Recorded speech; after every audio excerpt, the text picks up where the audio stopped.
Saudara-saudara, kita akan segera memulai. We are going to start. Silakan kembali ke kursi masing-masing. Please return to your seats.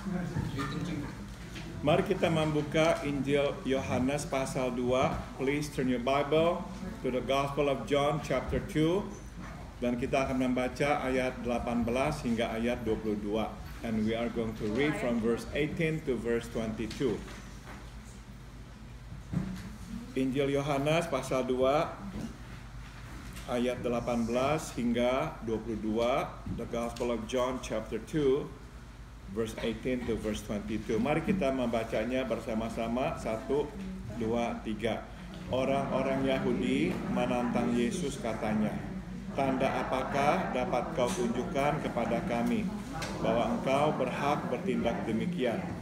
Jawab Yesus kepada mereka, "Rombak bait Allah ini, dan dalam 3 hari aku akan mendirikannya kembali." Lalu kata orang Yahudi kepadanya, 46 tahun orang mendirikan bait Allah ini, dan kau dapat membangunnya dalam 3 hari. Tapi yang dimaksudkannya dengan bait Allah ialah tubuhnya sendiri. Kemudian sesudah ia bangkit dari antara orang mati, barulah teringat oleh murid-muridnya bahwa hal itu telah dikatakannya, dan mereka pun percaya akan kitab suci dan akan perkataan yang telah diucapkan oleh Yesus. In English, after he was raised from the dead, 18. Then the Jews demanded of him, "What miraculous sign can you show us to prove your authority to do all this?" Jesus answered them, "Destroy this temple, and I will raise it again in 3 days." The Jews replied, "It has taken 46 years to build this temple, and you are going to raise it in 3 days? But the temple he had spoken of was his body.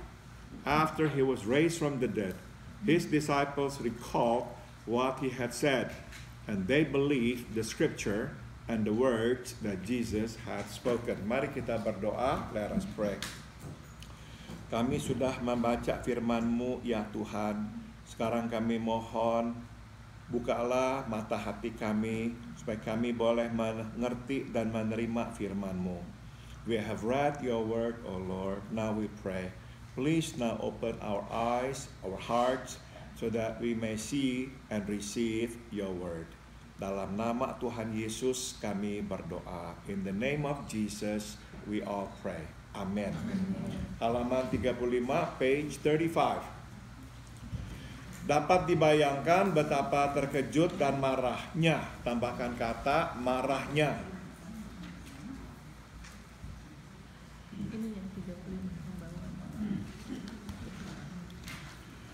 Para pemuka agama Yahudi melihat Yesus mengobrak-abrik para pedagang hewan korban dan penukar uang di pekarangan bait Allah. So we can only imagine how shocked and angry these religious leaders seeing Jesus driving away all these merchants and the money changers from the courtyard of the temple.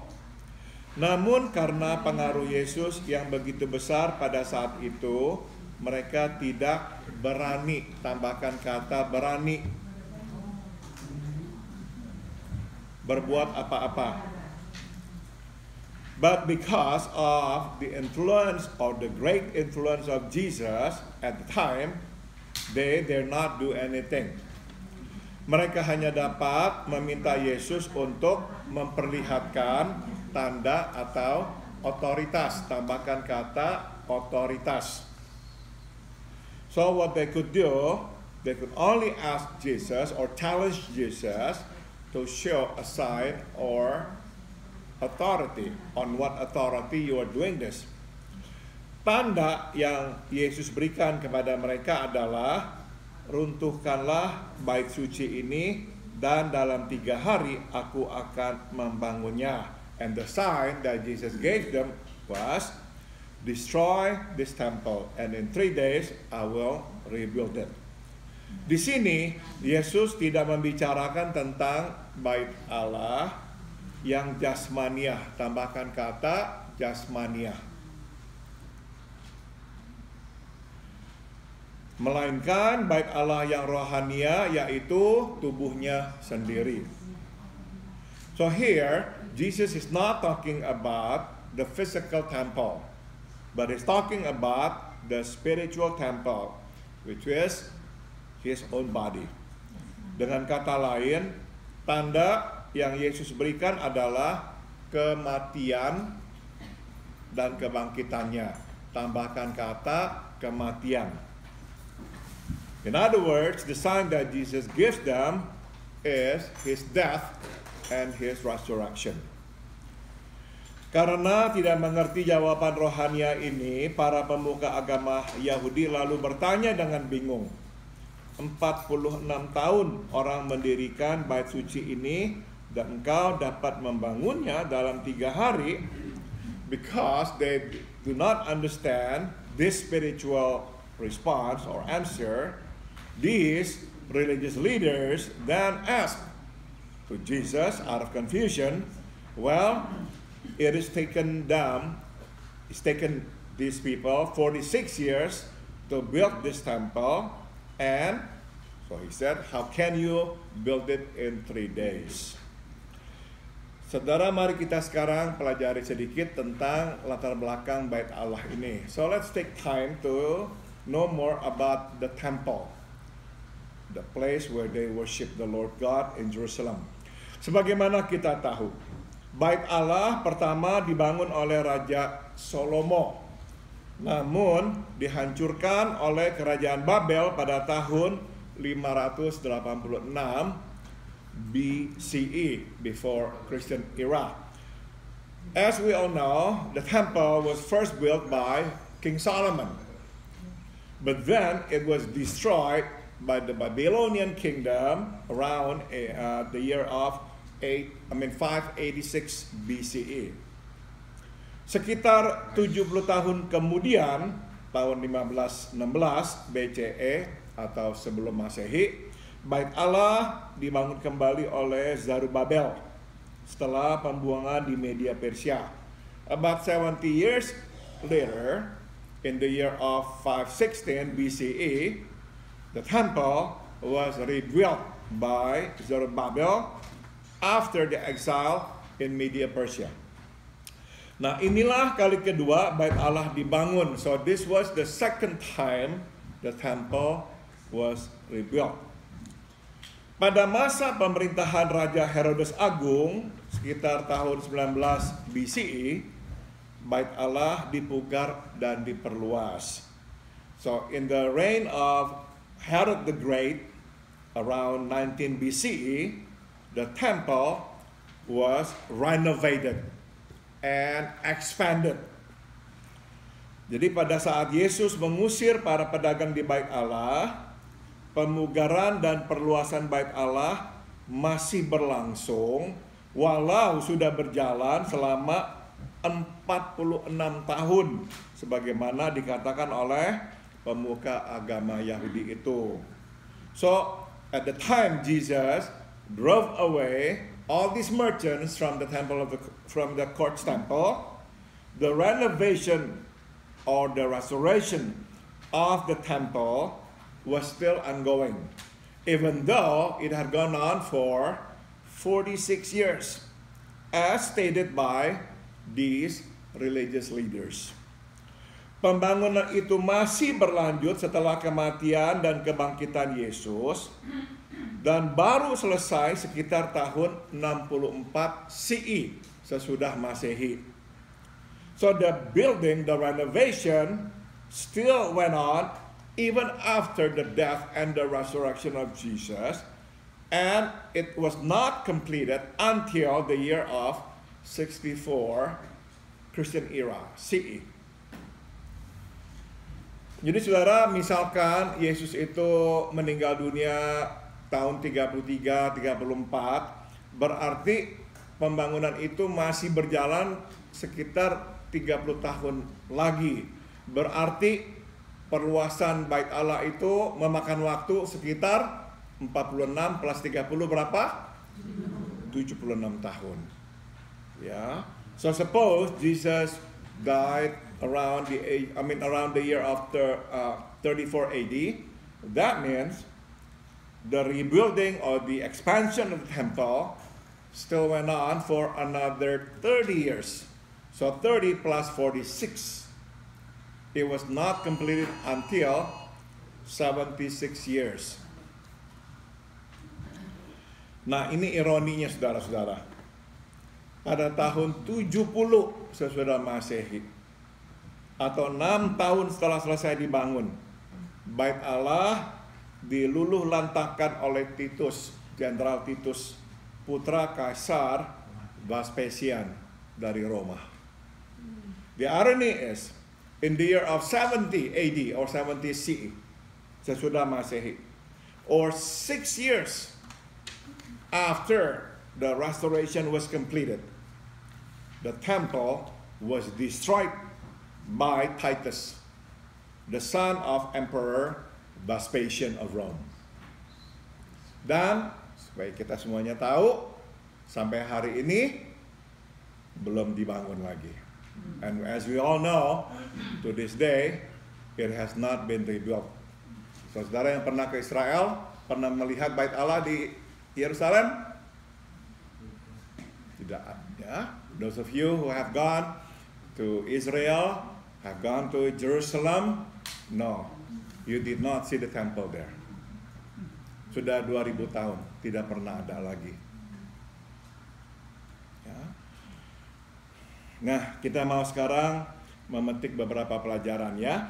Bait Allah yang jasmaniah akhirnya hancur. Tambahkan kata hancur. So as we can see, the physical temple in the end was destroyed. Jadi inilah pelajaran pertama yang dapat kita petik, yaitu janganlah bergantung pada semua yang bersifat jasmania, sebab semua ini tidak kekal. Tambahkan kata kekal. So here's the first lesson that we can glean. Do not depend on anything that is physical in nature, because none of it is forever. Sebaliknya, bergantunglah pada Tuhan dan utamakanlah segala yang bersifat rohaniah. Tambahkan kata rohaniah. Dan bernilai kekal. On the contrary, depend on God and always prioritize on anything that is spiritual and eternal in nature.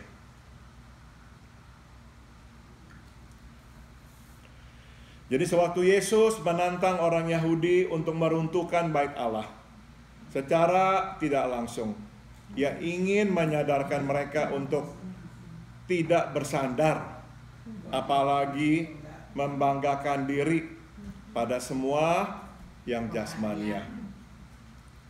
So when Jesus challenged the Jews to destroy the temple, indirectly He was teaching them, reminding them, not to depend on, let alone take pride in anything that is physical in nature. Bait Allah di Yerusalem dapat hancur dan akhirnya hancur. Tetapi bait Allah di setiap kita, tambahkan kata kita, yang memiliki Yesus tidak dapat hancur.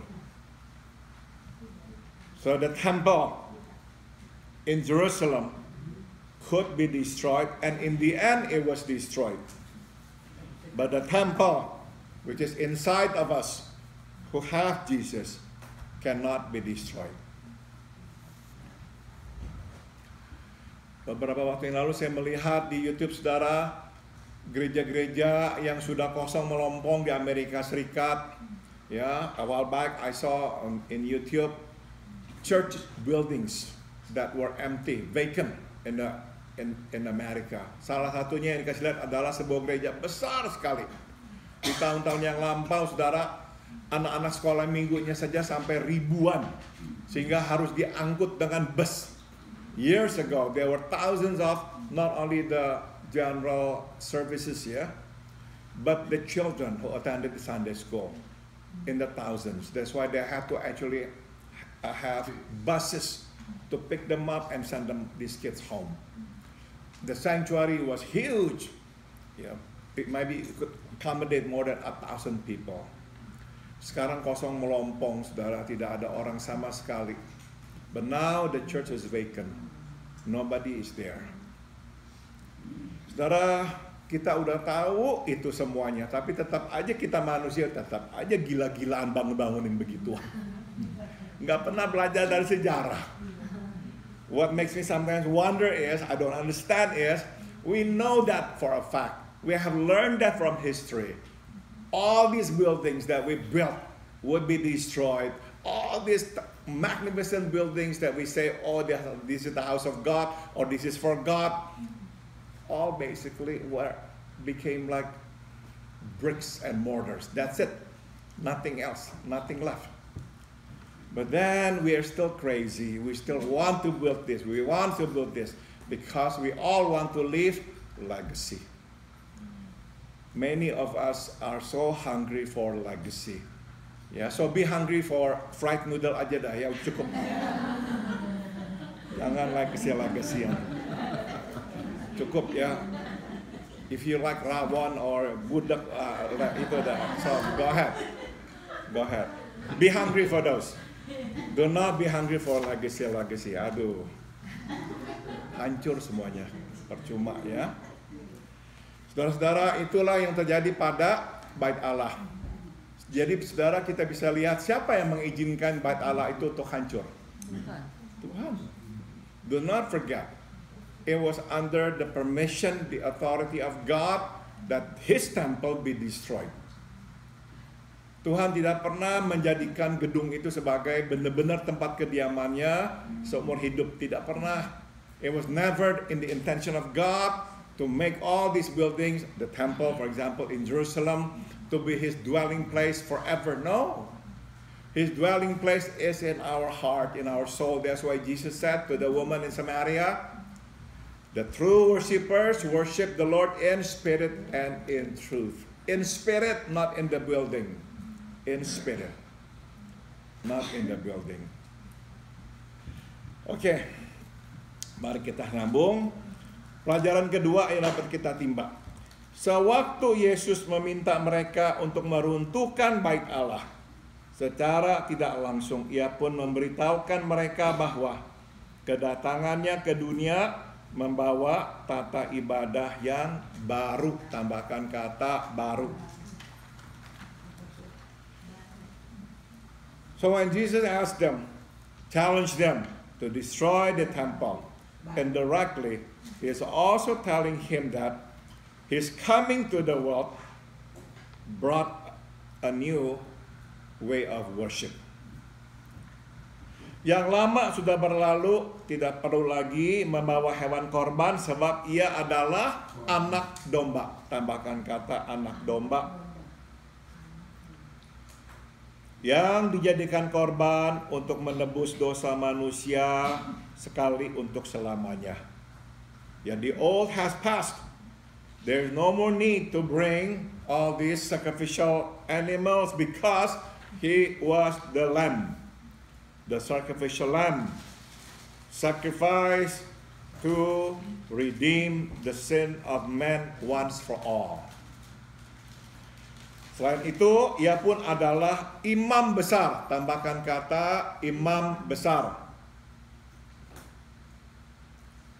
Yang menjadi perantara manusia dan Allah.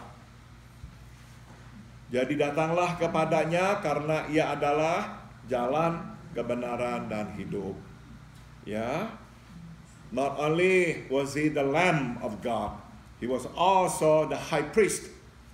He mediated between man and God, so come to Him because He is the way, the truth, and the life.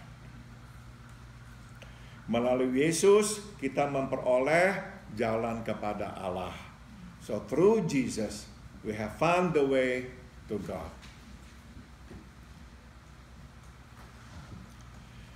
Mari kita lihat pelajaran yang terakhir, yang ketiga. Let's look at the third and last lesson. Kematian dan kebangkitan Yesus adalah tanda terjelas. Tambahkan kata terjelas.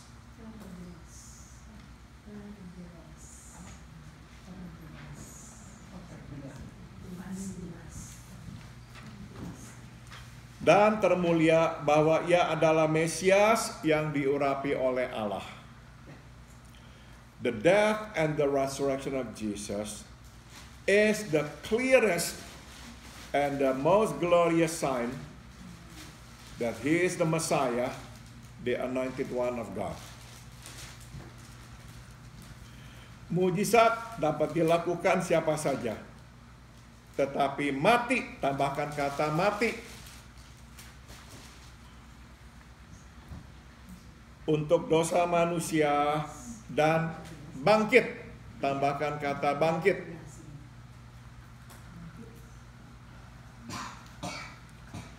Dari kematian hanya dapat dilakukan oleh Mesias, orang yang berasal dan diurapi Allah. Anybody can do miracles, or miracles can be done by anybody. But to die for the sin of man and to be raised from the dead can only be done by the Messiah, the one who came from God and anointed by God. Kadang kita luput melihat hal ini. Seperti para pemuka agama Yahudi, kita pun terus mencari tanda mujizat. Tambahkan kata mujizat. At times we fail to see this. Like these religious leaders, we too look for signs or look for miracles. Begitu tidak melihatnya, kita kecewa dan iman kita goyah. Tambahkan kata goyah. When we don't see any sign, we don't see any miracles, we get disappointed. And our faith is shaken. Jadi ini pelajarannya ya. Yesus adalah Mesias bukan karena ia melakukan mujizat. Jesus is the Messiah not because he performed miracles. Dia adalah Mesias karena ia mati dan bangkit buat kita. Tambahkan kata mati dan bangkit. He is the Messiah because he died and he rose from the dead for us.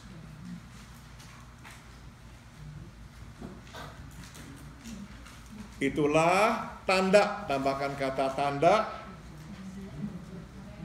keilahiannya dan kasihnya. Yeah, so that's the sign of his divinity and of his love.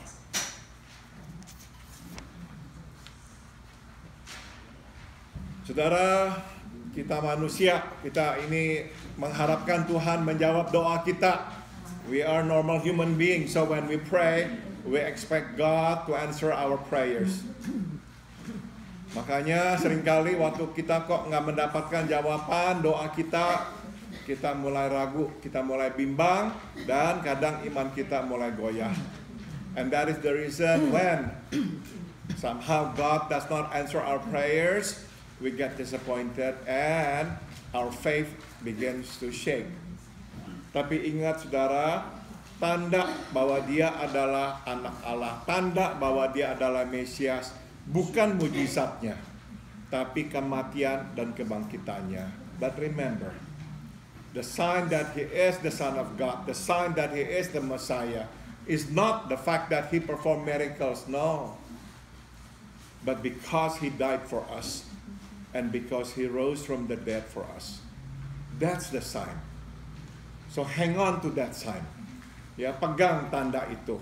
Bukan pegang tanda jawaban-jawaban doa kita. Do not hang on to the answers to our prayers as if the answers to our prayers are the sign that he is the Messiah or the Son of God. No. Dia mati dan dia bangkit. Itu kita pegang, kita nggak lepaskan. So do not let go of that. That he died for me and that he rose from the dead for me. Oke, saya sudah selesai.